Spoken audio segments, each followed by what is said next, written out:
So, when an idea, a vision, a dream, a purpose is generated in heaven, simplified a little bit, somebody got an idea about this lectern. It was invisible. It was in heaven. And then he or she brought it down by getting somebody to draw plans, they call it. That's why you have to make plans. That's why you need to do financial planning. There's something magnetic about a plan. We have what I call remind me all the different subjects I've got going. I'll get back.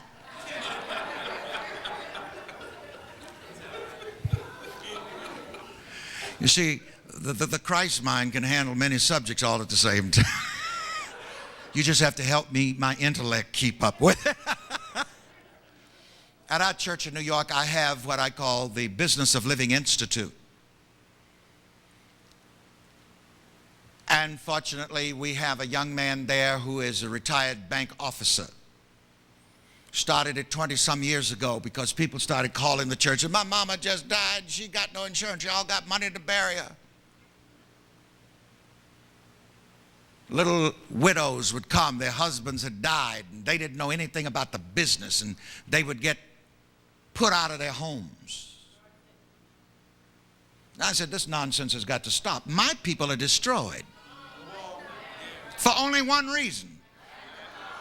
Not really because you're black, you know.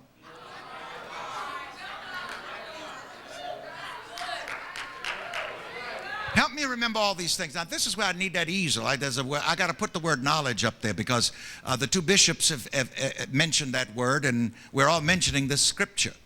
And while they're going to put the word knowledge up there, I want to dissect it for a moment. Now, help me remember all these subjects I've got going. Business of living and some other things. How do you spell knowledge? Split it in half and start with the L. No, leave the no off for a moment. What's the suffix?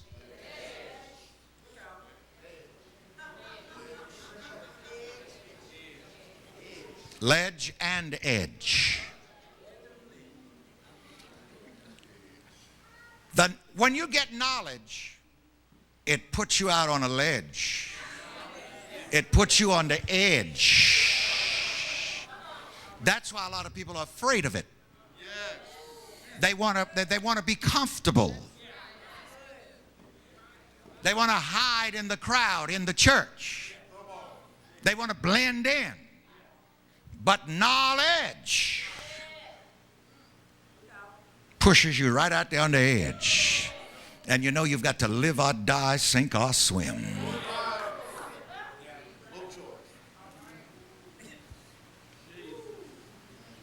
You ought to always be on the edge. If you're not on the edge, you're not where you're supposed to be.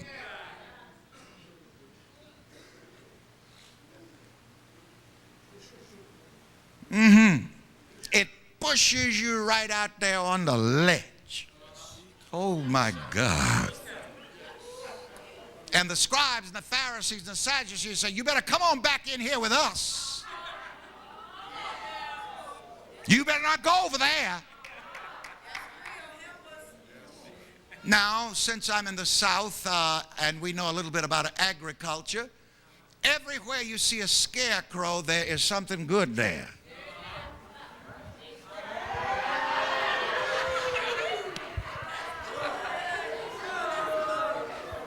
Come on. Come on. The farmer never puts up a scarecrow any place except where there's something good. Something valuable. Now you watch religious people, you watch the world when they try to scare you away from somebody or something. Because you see, there's something about human nature, that's why you must be born again. There's something about human nature so that people want to keep you right at the level where they are. They're not willing to get out on the edge. But you know what the truth is? They're really afraid that if you get out on the ledge, on the edge, that you're going to succeed and make them look bad.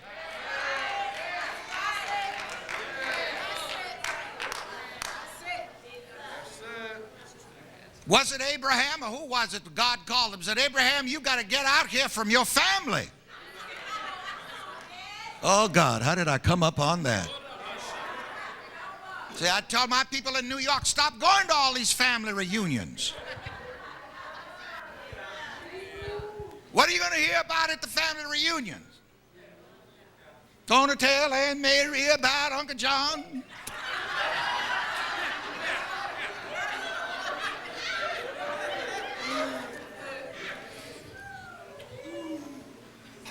You gonna hear about grandma's arthritis?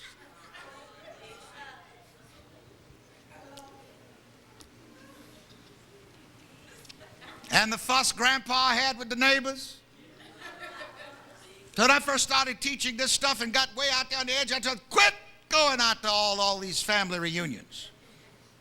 God said to Abraham, get on out there on the edge. Leave your family.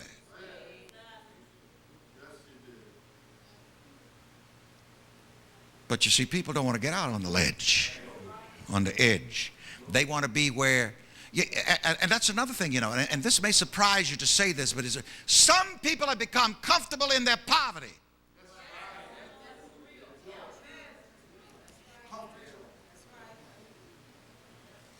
Some people have become comfortable with their problems. They don't want the answer. And when I was in those large crusades and the healing crusades throughout the United States, I discovered something also, and it was very interesting. Everybody that's sick does not want to be healed.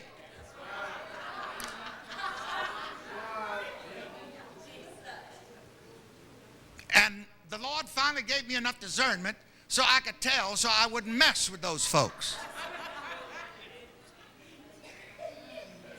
So that was the time when I was a younger preacher, it was dangerous to come around me in a wheelchair or on crutches and canes. Now, we've got some of them hanging up there on the wall at the Palace in New York now. And when I was at the Sunset Theater, so many people couldn't get in, and they'd jump out of their wheelchairs and leave them in the lobby. I go there and said, what are these wheelchairs doing? He said, well, these, at the end of the services, people just jumped out of the wheelchairs and said, whoops, I don't need this anymore. But then there are those same people that got wheeled in there year after year. As if they were saying, I dare you to heal me.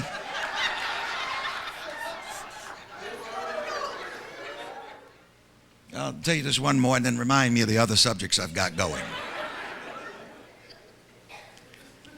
There was a well-to-do man and his wife in Boston that started coming to my meetings in my little church up there in the 60s. Well-to-do. Owned property all over the place.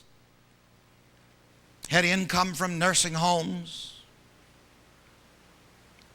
And when he came to me to pray for him, and those were the days I had the prayer lines, two things he wanted me to pray for. Pray for him to be healed of his asthma, and to pray for him to get his disability from the Army, because that's where he caught the asthma.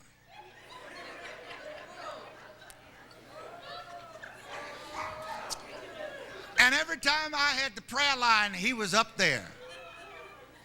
And sometimes he'd get so sick with that asthma in church that I thought he was going to keel over and die. I mean, he'd actually pass out gasping and coughing. I got all the way back to South Carolina, and the Spirit brought him before my mind. The Spirit told me, says, you go back and you tell him that he can't have his healing and his disability.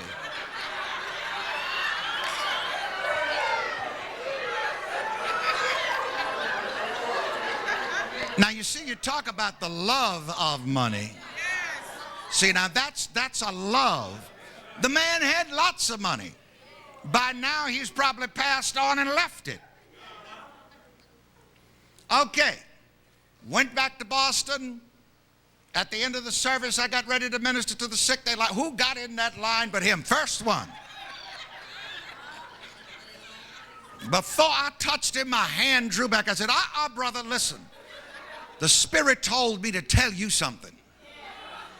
The Spirit told me to tell you, you can't have your healing and your disability money. I said to him, now you tell me which one you want.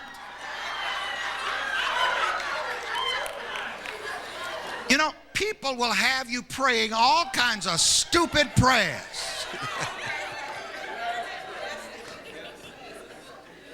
I mean, and you go in there just praying your little old heart out, wondering how come nothing's happening for them? They don't want anything to happen. They're comfortable with their disability check. And they ain't about to give it up to be healed.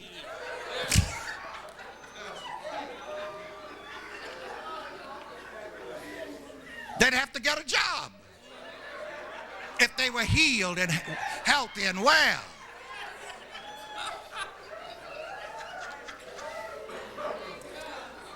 Remind me about all these subjects I got going on. I'm about to put another one here, and I haven't finished the other 10. But anyway, let me tell you anyway, I never let my subject interfere with what I've got to say. Just help me go back to them and bring them all together. Now, where was I here again? Oh, yes, I said to the man, the Spirit told me to tell you, you can't have your healing and your disability money for being sick. I said, now make a choice. Well,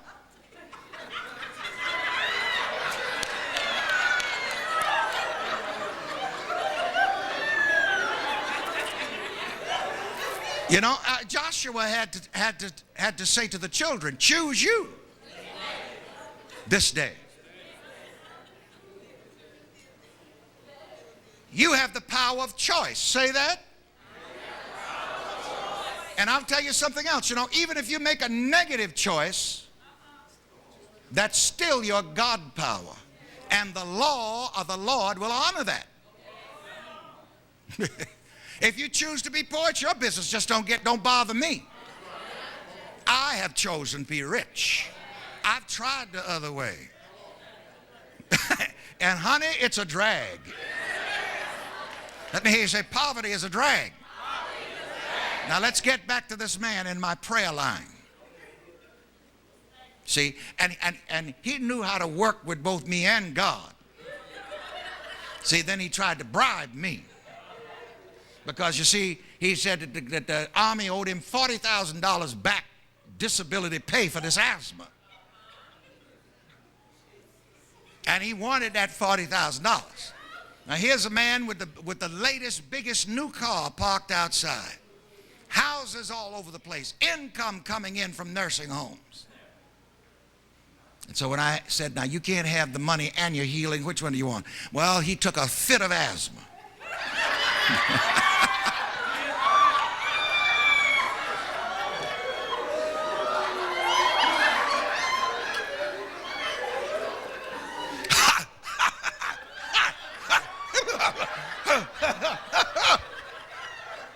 When he finally got enough breath, he said, I'd rather have the money.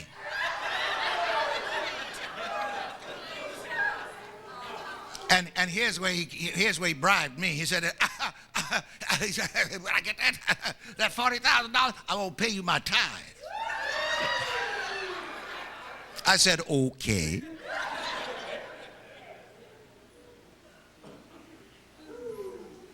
I say, at least we can be on one accord.